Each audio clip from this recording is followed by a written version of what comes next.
global happenings today. We communicate, we analyze global news. Stay tuned. Hello, beautiful people. Welcome back to our channel. Ever since the hashtag Free Nnamdi Kanu Now protest had hit the airwaves, there's been this narrative going on social media. The Sultan of Sokoto has sent warnings to all and sundry, particularly the Yoruba elders, over a lot of things. We're going to dive into this in a moment, but before we do that, kindly subscribe to our channel.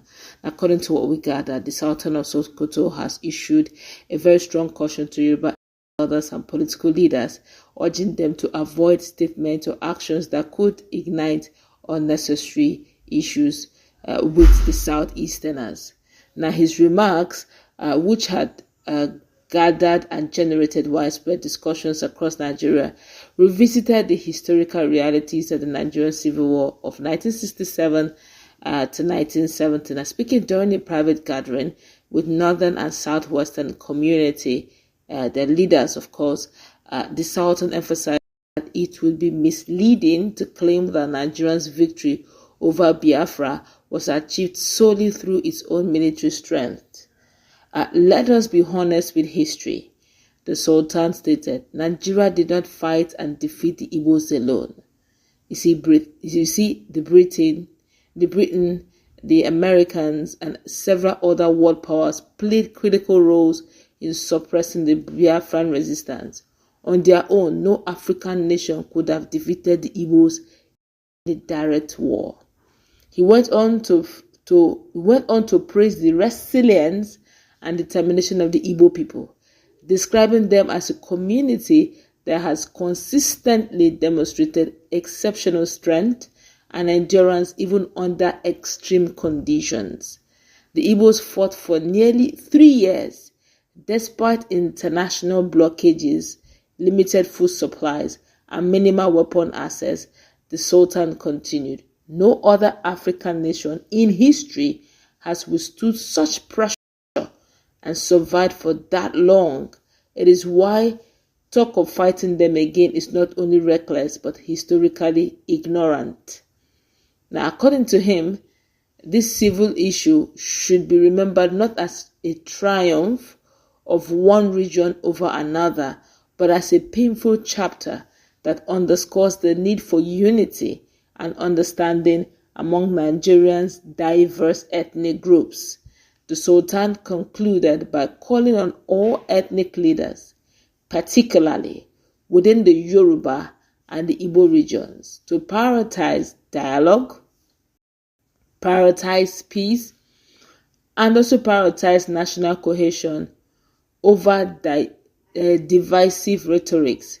Now, his comments have since stirred mixed reactions online and offline, with some commending his honesty about Nigerians' war history, while others argued that the issue should remain in the past to prevent reopening old wounds. Of course, that hadn't stopped Nigerians from reacting, of course. Some said, look, if they like, let them listen, and if they don't, let them continue with the problems. We will see till the end. Somebody else said that thanks to the Sultan, this kind of comment can prevent reoccurrence. Another person says educate them, because most of those people making noise here and there don't know how the war was fought. If not for the Western support, Nigeria for Shigi. Okay, but something warranted Ed Sultan to look into this matter. One is the case of Free Nnamdi Kanu Now. We all have seen the list where the president is to give presidential pardon to. It's worrisome, really. We all hope that, in all sincerity, that matter should be. Although AGF did promise that he's going to look into it and review the list again. I hope he does expedite his action on that. Then again, if you go to Southwest, particularly Lagos in particular, trade fair, there's been a lot of demolition of buildings going on. Sometime in 2023, sometime in 2024, there have been demolition of some houses, and some of them, majority of them, although we have other persons, but majority of them are from the southeast, that their houses went down. We could go on and on. Sincerely speaking, like most Nigerians would say, I think there should be inclusivity. Fairly recently, Benjamin Kalu could not help but call out Mr. President, saying that even if there are issues with documentation of properties in Trade Fair and every other place in Lagos, that someone the sitting governor of Lagos, they should please give elastic room, really, for all and sundry to perfect their papers, because this is really, in all sincerity, this is not the time for anybody to lose anything. The inflation is high. There's a lot of premium shaking going on financially.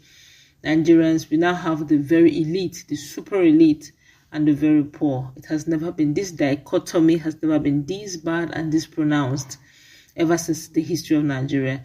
The level of corruption is enormous. The system itself reeks of corruption, and I was hoping that as the events keep unfolding, democracy keep deepening, Nigeria would see a better. We believe that a Democrat is really sitting on the seat, and there should be more elastic room for Nigerians really to exercise their rights. But alas, we don't get to see all of that too quick. Rather, it's the one that finds its way to the social media. Unfortunately, it's sad though, but that's the harsh reality we are seeing now. That you easily will get justice on social media in Nigeria, that you will get justice in the judiciary system, particularly if you do not know anybody. I think the best form of judge we have now is to go spiritual.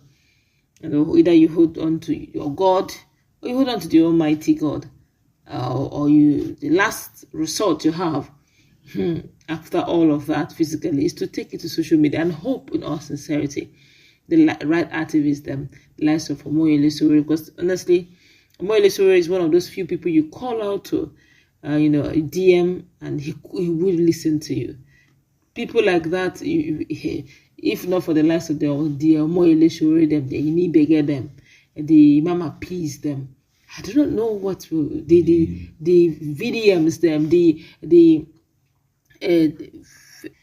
Pharaoh Timis them, if not for some of these guys who have decided to take it upon themselves to speak up for the average Nigerian, I do not know what will be the fate of most Nigerians out there.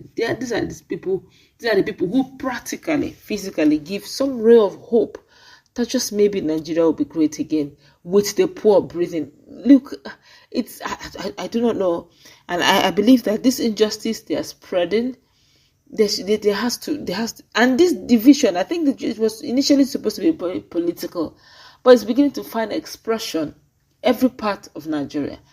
And in all sincerity, Nigerians really need to come together and heal.